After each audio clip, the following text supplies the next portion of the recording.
MECH2410 Engineering Materials Tutorial 2 Crystal Structures and Crystallography. From Tutorial 1 and from lectures, we have noted that the materials are formed by atoms or ions or molecules. So we raise a question: how exactly does these atoms or ions or molecules pack up inside the materials? So consider those I would say particles inside the materials as the oranges in below these two pictures. From the pictures in the left, we can see that those oranges are packed out randomly, and there is many spaces between those oranges. From the picture on the right, we can see that those particles or represented by those oranges are packed up in a very regular manner, and you can see that the space between those oranges are rather small and compared to the picture on the left. So this is actually an illustration of the idea I have just mentioned. How does those particles pack out inside the materials? So if it is packed up in an orderly manner, so then we can possibly describe it quantitatively using a concise method. But how? Tutorial 2, Part 1, Crystal Structures. First, we consider the crystalline versus non-crystalline materials. Crystalline materials consist of those particles which are packed up in a periodic 3D array, which is an orderly manner, just like the oranges, which are packed up very orderly in the last slide in the picture on the right. And for conversely, for particles inside non-crystalline materials, they are not packed up in a very ordinary way, such as though some ceramics or some polymers, which are only short ring order. Somehow it is like those oranges in the left picture in the last slide. So this is the basic definition of the crystalline and versus non-crystalline materials. Then to describe crystalline materials, we need to introduce some basic terms. Basis is the repeating unit of a crystal, and lattice is how the basis is being repeated. For example, you can see the following illustration. For basis, it is the atoms inside the crystal, and we know that it is being repeated inside a crystalline solid. And lattice is basically how those atoms are packed up. So for example, this lattice here, it is rectangular, or we can see it is cubic. But there is also many types of lattice. For example, it can be triangular, and yes, so the crystal are determined by the basis and the lattice, or we can see, or I will use another word. You can consider it as the grid of the atom. We can also use unit cell to describe the crystal structure. And unit cell describe the bulk arrangement of atoms inside the crystal, and the 3D repeating of the unit cells.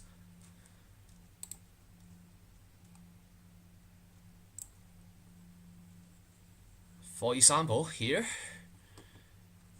it will produce crystals.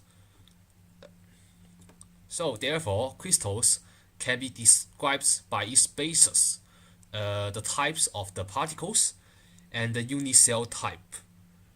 The unit cell can be in different shape, it is not just like cubic, which is described in this picture. It can be hexagonal. It can be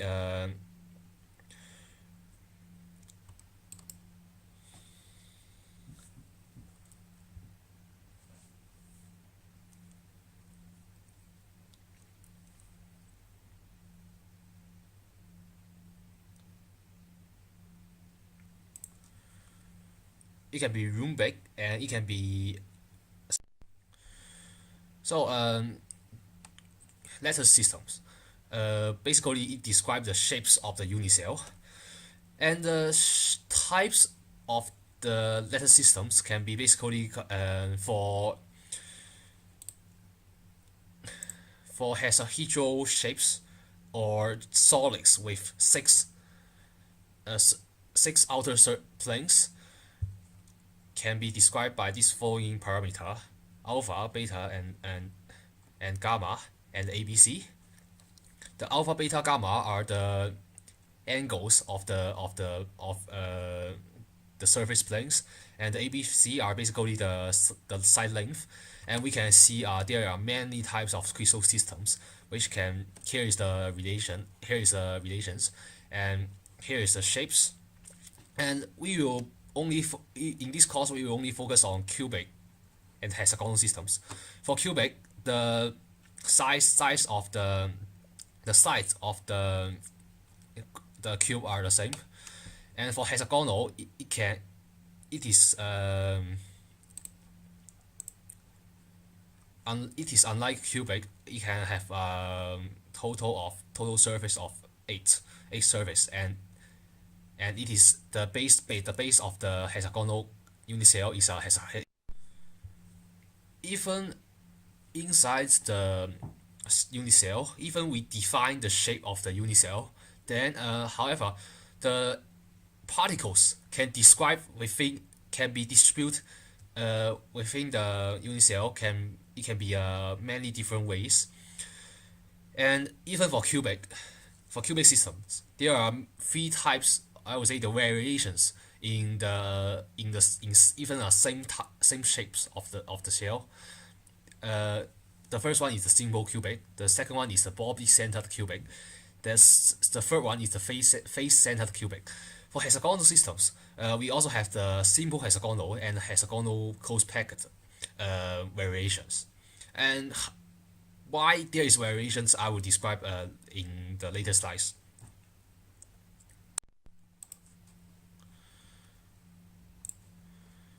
For simple cubic systems, all atoms are located at the vertex of the unit cell. So just like the picture shown here. And one thing to be noted that for each atom, the coordination number will be 6. That means the number of its near neighbors for any atoms inside such a system is 6. And it can be easily think about, because if you repeat such unit cell, then you can see why it is the way. And also we introduce another important idea called the atomic packing factor, which measured how effectively atoms are packed within a unit cell. And we for this we assume the particle is spherical and it is the one type only. That means there cannot be a second type with different atomic radius. Otherwise, our assumption will be incorrect. And basically, atomic packing factor is very useful for elemental metals due to such assumptions. And APF, the atomic packing factor, is defined as the total volumes of the atoms in a unit cell, and divided by volume of a unit cell. So, for example, for this system, simple cubic system, we first count the total atoms inside the unit cell. Pay attention that the atoms at the corner is 1/8, it is not a whole atom. It is 1/8 because there is only 1/8 atoms inside the unit cell. So total number of the atom is, because there is 8 vertices, the total number will be 1. The length of the unit cell is 2r as illustrated here, and r is the atomic radius. Then we can calculate APF as the following equation showing here. Because we assume the atoms as spherical, therefore the volume of the total atoms inside the unit cell will be 3 times r to the power third times pi, which is the volume of a single atom, because there is only one atom, and over the volume of a cube, which is a to the power third, and a is equal to 2r, and therefore it is equal to this value, and we plug into the calculator, and we got around such number. In exam, I would suggest you to derive such value by yourself, or if you can't understand, you need to you have better to remember this value, because it is very useful. Okay, so then we go to the body-centered cubic system, or in short BCC. What is the difference? Basically, an atom is inserted in the center of the unit cell, and in this time the coordination number will be 8, and the total number of the atoms in unit cell will be 2, because apart from those 1/8 atoms in the vertex of the cube, we now include one more in the center. And how can we calculate the APF for BCC unit cells? We consider this plane, or yes, illustrate here, and in here we can see that for the hypotenuse of this triangle, the length will be 4r, and r is the atomic radius. And by the Pythagoras theorem, we can see that 3a squared is equal to 4r and the total square, and therefore it is due to the following equation, and therefore we have the APF equal to the following values. And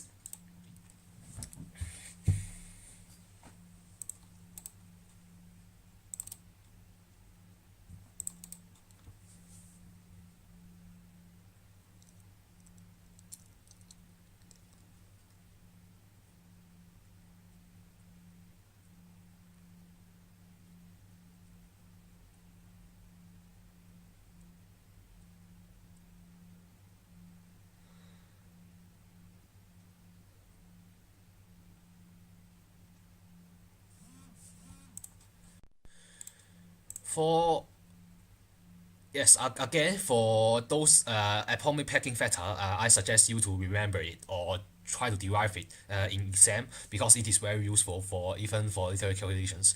For FCC type of unit cell, why it is called the FCC, or face-centered cubic, or it is because 6 atoms in half, remember it is in half, are inserted in the center of the faces, each faces of the unit cell, and the total number of the atoms is equal to, again, we have the atoms at the vertex, and we have the atoms at the faces of the unit cell. Therefore, we have a total number of atoms is equal to 4.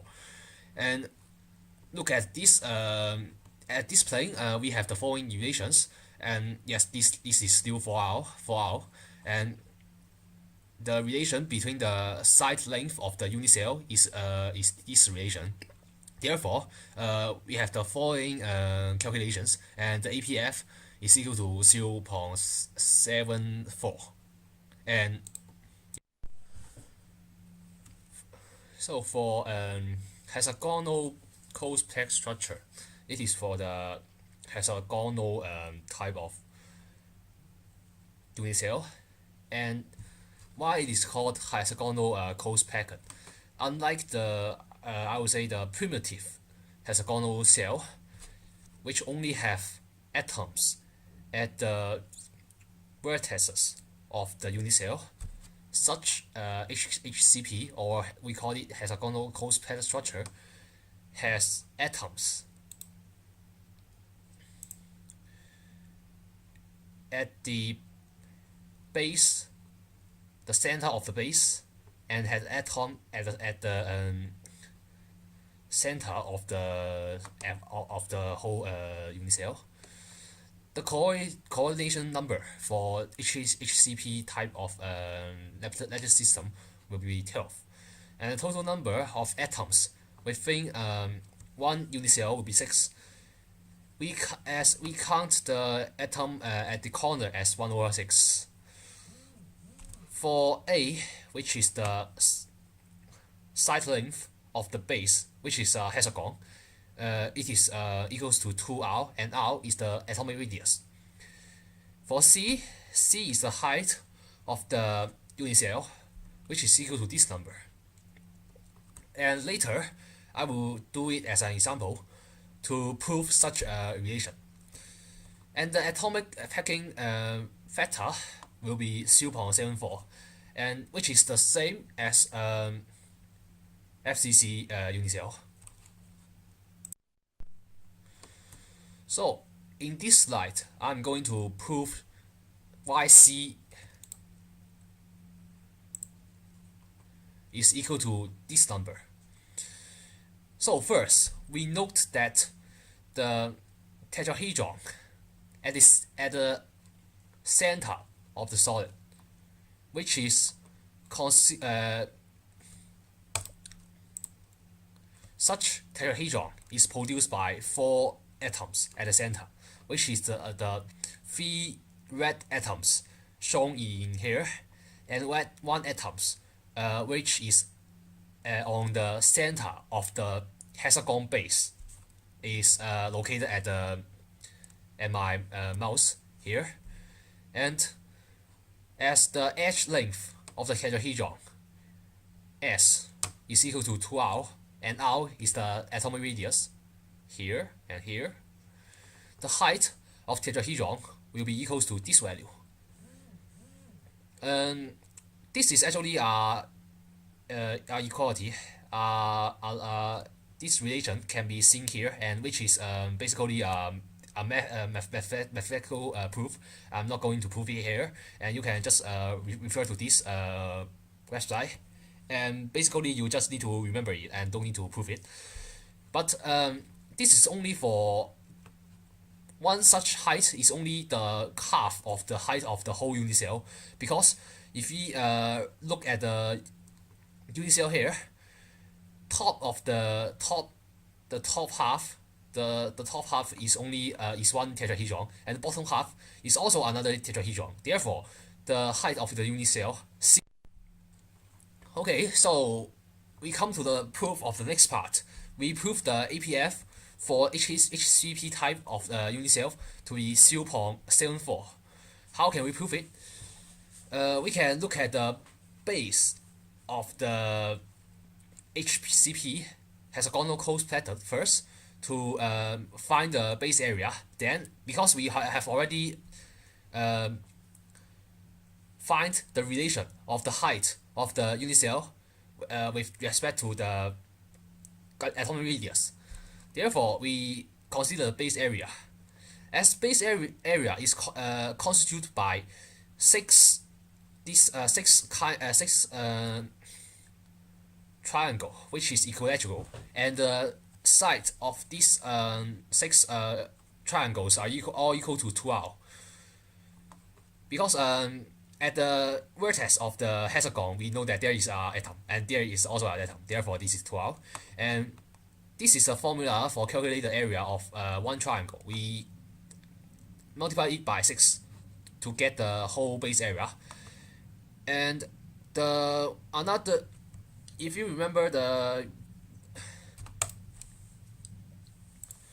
if you still remember the some triangle equalities in which you have learned in the high school, one relation is you can use to calculate the area of the triangle without calculating the height of the triangle is we can by knowing the length of two sides and the angle between these two sides, we can, as we know that here is 2r, here is 2r, and the angle here is 60 degree because it is equilateral triangle, and that means we can use this relation, which is 1 over 2 sine the angle and the two sides, the length of two sides, multiply by multiply this by 6 is the base area, and here is the height, which is proven in last slide, and because there is a total number of 6 atoms within the HCP unit cell, then we have this relation, and by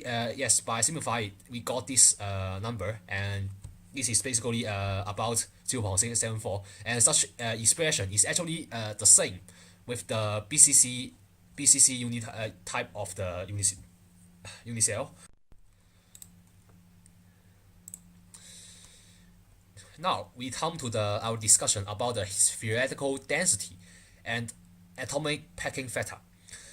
Atomic packing factor, which I have introduced a few slides before, and actually we can use such a factor to calculate theoretical density.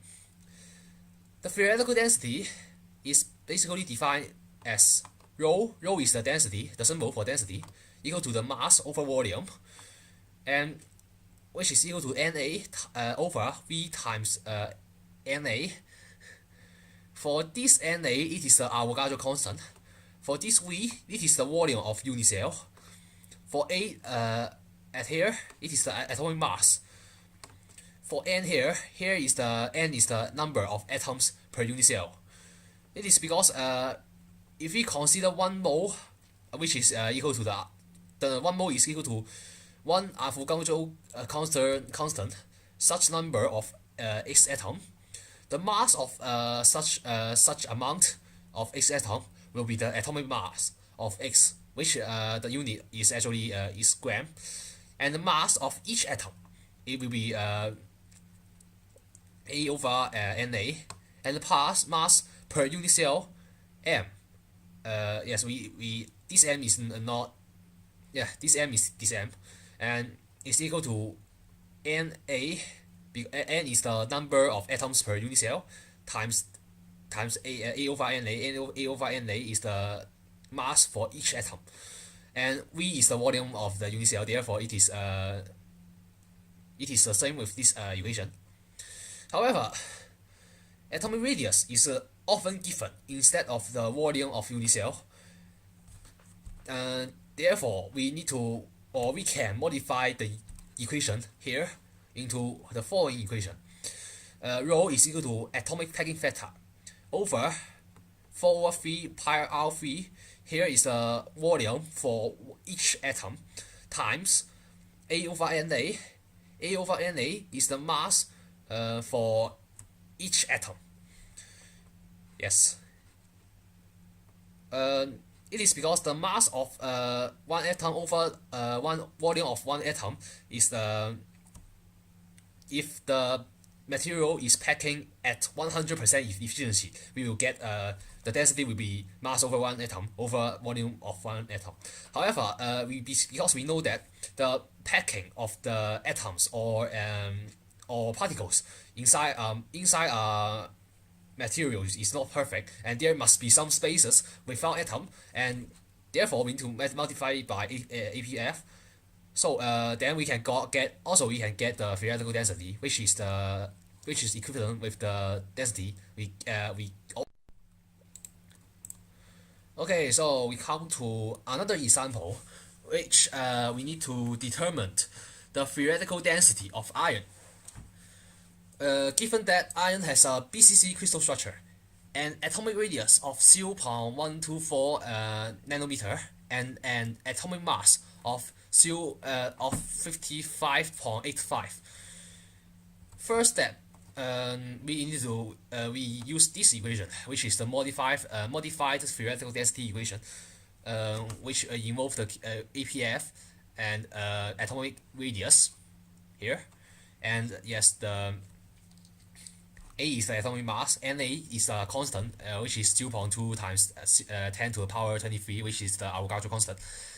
And yes, we use this for this question. Step 2, we need to use the APF for BCC. Yes, 0.68. You can memorize it or you can derive it if you if you can remember the geometric structure of BCC. And the final step, we just plug in everything and we get this value.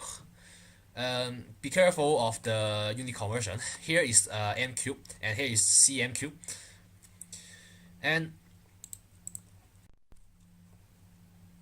one thing we need to note that is if we compare this the measured density of iron, which is 0.87 gram per cm cube, the theoretical density of we calculate of iron is larger. And this is actually because no crystalline solid is 100% perfect. The crystal, the packing will sometimes have some defects, and therefore the actual packing efficiency will be smaller, and that means the actual density will also be smaller. The list of a defect type and the introduction of defects will be talked in later chapters.